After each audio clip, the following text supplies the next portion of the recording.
problems facing the Rutherford model of the atom had their source in the demands imposed by classical electromagnetic theory. Classical electromagnetic theory predicts that an orbiting electron should emit radiation. It predicts that this radiation will change in frequency as the electron loses energy. Eventually, the electron will spiral into the nucleus, causing who knows what to happen. But we can see with our own eyes this prediction is false. Some atoms glow in the dark by emitting visible radiation, but they do not change color, which would indicate a frequency shift, nor do they blow up, disappear, or otherwise self-destruct. It would seem that in its attempts to describe the atomic structure, classical theory delivers us to a frontier.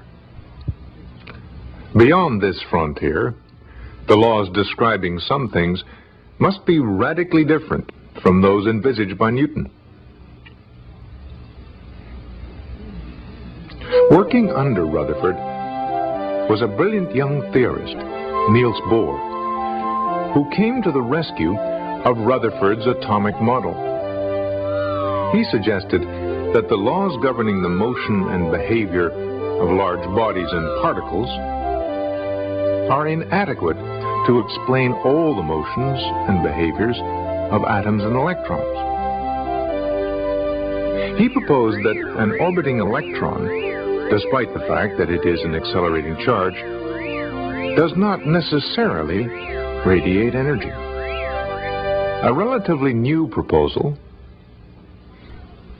put forward by Max Planck, who in the late 19th century had held the Berlin Chair of Theoretical Physics, provided Niels Bohr with his starting point. Planck proposed that matter, when emitting or absorbing radiation, does so not continuously as had been thought, but rather in discrete bundles of energy. Each bundle is called a quantum. Bohr knew that electrons traveling close to the nucleus in small orbits possess less energy than those moving in larger orbits.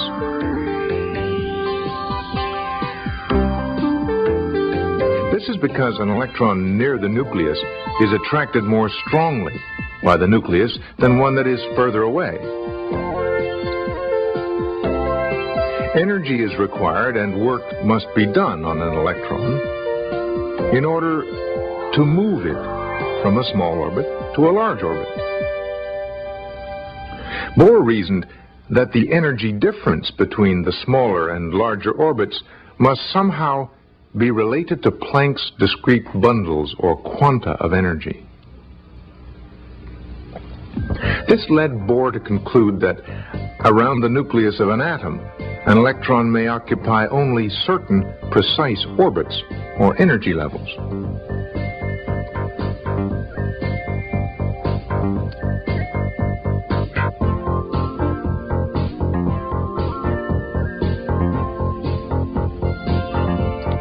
Bohr predicted that for the hydrogen atom, the radius of those allowable orbits was given by an equation directly related to the orbit number.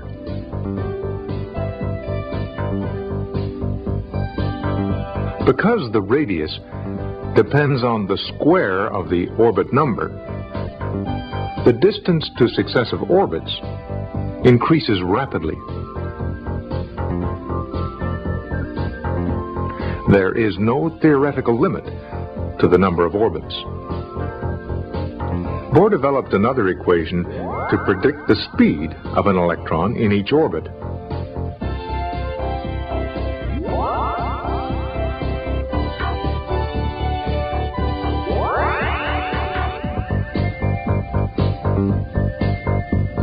Most important, Bohr found a way of calculating the energy of the electron in each orbit.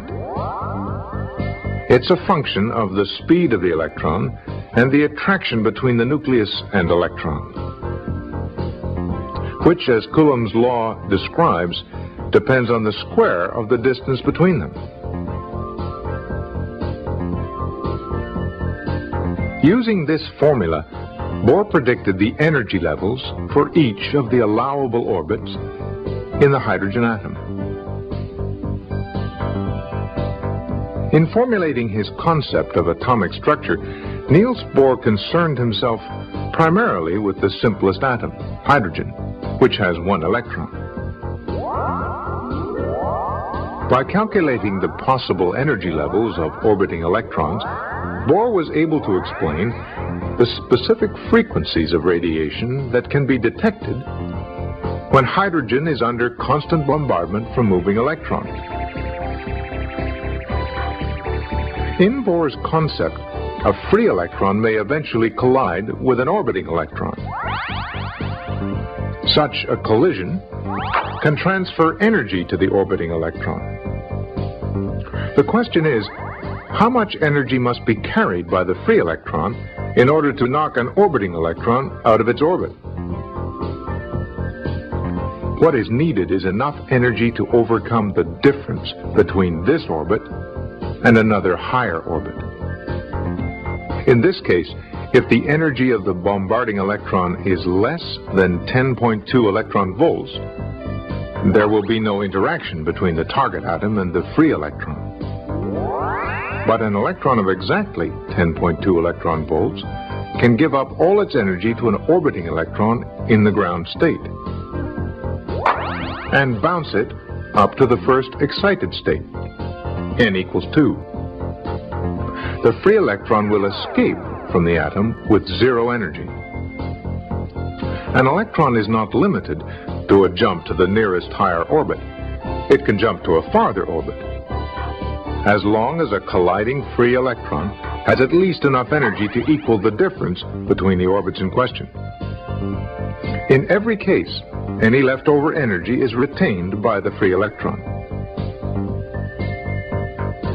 If a bombarding electron has and gives up more than 13.6 electron volts to a hydrogen atom, the orbiting electron is liberated from the nucleus, and the atom becomes ionized. The energy difference between orbits is the key to explaining the hydrogen spectrum, because electrons quickly return to closer orbits. Bohr proposed that the electron, in returning to a lower orbit, would give off, in the form of a photon, a quantum of energy that exactly equals the difference in energy between the two orbits. This photon is, of course, detectable radiation. For the hydrogen atom, Bohr calculated the energy differences between all the allowable orbits and the frequency of a corresponding photon.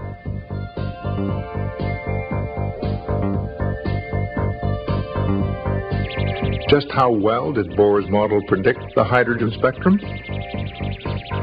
We'll find that out in the next program.